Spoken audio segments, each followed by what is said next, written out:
So the stock market is crashing and I can't help but see all these videos everywhere where everyone is 100% sure of what they're saying, but they're all saying different things. So you have a bunch of YouTubers, for example, on this side, and they're saying that you should buy the dip right now because this is a massive sale. If you don't buy the dip right now, then in a couple of months you're gonna regret it. And then on the opposite side, you have these other YouTube videos where people are saying, well, this is only the beginning and this is going to get a lot worse and we're going into a full-blown recession and the stock market is going to dip even more by up to like 35%. So you should stop investing right now. And this kind of reminds me of going to like a sports bar where there's a bunch of people and they start talking and they're arguing about like sports, for example, and they're all 100% sure of whatever team is going to win or whatever player is going to be really good in this game, when in fact they can't be 100% sure because guess what? They have absolutely no control over what they're talking about. Now, I know this is much more than YouTubers, right? There's all these news reports, there's the news articles, and these people predicting what's going to be happening. And here's the thing, right? If you're playing the lottery, for example, let's say you play the lottery and you have like 1,000 numbers to choose from in this lottery, and if you pick the correct number, then that means that you would win $1 million. So if you stick to picking the same number and you play the lottery every single day and you just kept picking that one number every single day, chances are that one day, eventually, you will win the lottery and you will be right. But that doesn't actually mean that you actually knew what you were talking about. You were still gambling. It's just that you stuck to the same number, the same story, until one day you were actually right. So the point is this. None of these people know what's actually going to be happening and they have absolutely no control over where the market goes, whether it goes up or whether it goes down. And so in today's video, it's going to be a reminder for all my investors, no matter what your investment strategy is, how to manage your investments and what you should be doing when you have absolutely no control over the market and you also don't have a crystal ball, so you don't know the future and you can't predict what's going to be happening next. Now, a quick reminder here, if you guys are new to the channel, my name is Ian, and on this channel I talk about ways to make money, ways to save money, ways to invest your money. I talk about bank accounts, credit cards, and just about everything to do with personal finance. So if you like these videos and you like these types of topics, be sure to give this video a thumbs up. I'll really appreciate it. It's 100% free, won't cost you anything. Also, be sure to subscribe with the notifications on. And if you guys ever want to talk to me one-on-one about this or just about anything else that I talk about here in the channel, you can find me on Instagram. The link is down below in the description. But that said, let's jump right back into the stock market. Now, the stock market is down and the Fed is going to be having a meeting soon or later on this month. And the general idea right now is that they're going to be raising interest rates once more and they're going to continue raising interest rates. So here's what this has to do with the market. During the pandemic, or just about 2 years ago, people were not spending any money because we thought that there was going to be a recession or an economic slowdown and inflation was relatively normal. So to try to speed up the economy so that we wouldn't actually go into this recession, the Fed lowered the interest rates and actually brought it right down. And when this happened, it was much cheaper to borrow money. So for example, you could go out here and you could get a mortgage and it would cost you way less to buy the same house that you wanted to buy, or you could buy even a bigger house, a more expensive house, and it would cost you way less because it was cheaper to borrow this money. So in turn, this caused people to spend a lot more. Now, the side effect of that was that we had supply chain issues because of the pandemic, and then people had access to cheap money. They also had the stimulus, they had the PPP loans, they had all this money. And you could think of it like this. If I have 10 oranges and I'm selling each for $1 and I only have like 5 or 6 customers, then that's okay. But if now I realize that I have 100 customers, I'm going to increase the price of my 10 oranges because I know that I can sell one orange for $10. And if you don't want to buy it, then somebody else is going to buy it. So that was a part of the issue. And then a lot of stuff got more expensive because of the supply chain issues. For example, lumber went up, gas went up, real estate prices are skyrocketing. And so inflation is supposedly at around 8% right now. That may or may not be true. It may be a bit higher. Comment down below. Let me know what you think the true number or the true figure of inflation is right now. But in an attempt to lower the inflation and kind of like slow things down and get it back down to a level of normalcy, the Fed decided that they're going to be raising interest rates. And when they raise interest rates, then money becomes more expensive to borrow. And so more people will stop borrowing money simply because, one, they just can't afford it anymore, or because, two, it's too expensive to go out there and borrow money.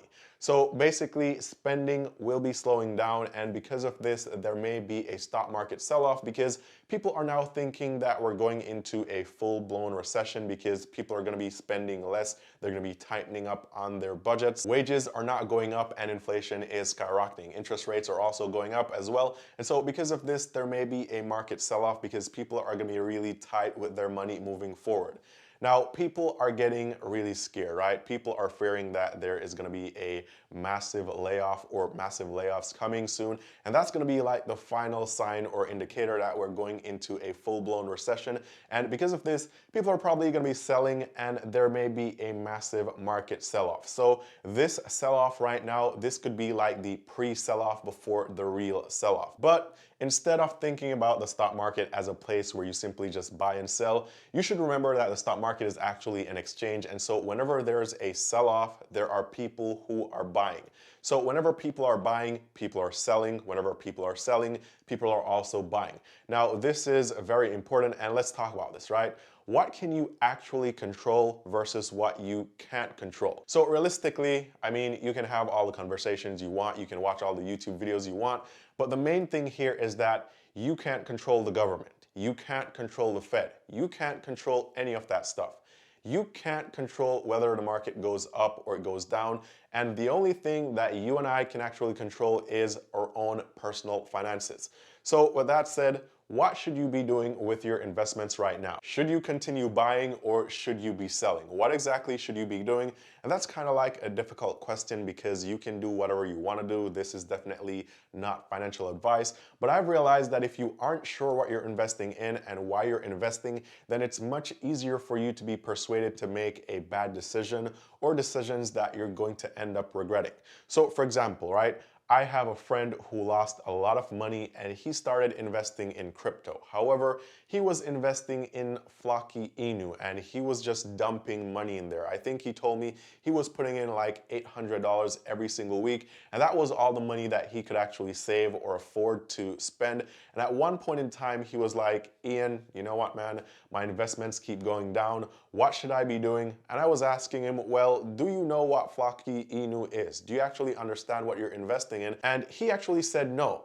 So he had no clue what he was investing in. And I was like, well, why are you investing in Flocky Inu into something that you don't know? And he said, well, he's investing in it because it keeps going up and everybody says it's going to go up more. And so he was just investing in it just because of that. So long story short here, if you're just investing and you don't know what you're investing in, you have no idea how it works, then you can easily be persuaded to buy that investment at any particular time, which could also be the wrong time. And then you could also be easily persuaded to sell that investment at the wrong time as well. And this is why you've really got to understand what you're investing in. Now, again, I can't tell you guys what to do. This is your choice because this is not financial advice. But for example, my investing strategy that I work with is something that I understand, and because I understand what I'm investing in, which is mostly index funds like the S&P 500, the Total International Stock Market Index, and other ETFs, based on my research and what I know to be true is that if a recession comes, it won't be the first time and it won't be the second time. And yes, my investments may go down, and in fact, they're down right now. I'm actually in the red. I've been in the red for a couple of months, but because I understand what I'm investing in, that helps me to look past the fact that my portfolio is in the red because I know that this will pass soon enough. And even if there's a recession, on the other side of that recession, my portfolio is going to bounce back and I'm going to be on the upside. So the point is, if you know what you're investing in, then whenever you feel like panicking, whenever you feel fearful, just think about what you're investing in and remember why you started investing that way and why you're doing this. And if you're currently investing in something and you don't know what you're investing in, then I think you should really take this time to learn about what it is that you're investing in, and if you should actually keep on investing in that particular thing or investing that particular way. And here's another thing that I want to say, right? Just like the YouTube videos that you see every single day, the news reports that you see every single day, all these people making these crazy predictions, these tweets that you see every single day, there is someone that is literally announcing that there is going to be a recession and a market crash every single day, and every single year somebody is predicting that there's going to be a market crash. And these people will say the same thing over and over and over again, just like a broken record. And then eventually, yes, one day or 1 year, they will eventually be right. But that doesn't mean that they actually knew what they were talking about, or actually that they knew what was going to happen, right? It just means that they kept saying the same thing over and over again until one day it proved them right. So with that said, stay diversified. Remember, investing is for the long term. You need to have a long-term outlook. Try to remember why you were investing in the first place. And this is what's going to help you to determine if you should keep on holding on to your investments, if you should keep on investing right now, or if you should be selling. So with that said, if you guys want to take a look at my portfolio that I'm investing, I use M1 Finance, and you can find a link down below. If you want to see exactly what I'm investing into right now, you can message me on Instagram. The link is down below. I'll actually share a copy of my portfolio with all the investments that I'm currently making, so you guys can see what that is. And with that said, all the best with your investments, all the best with making money, and I'll see you guys very soon in the next one.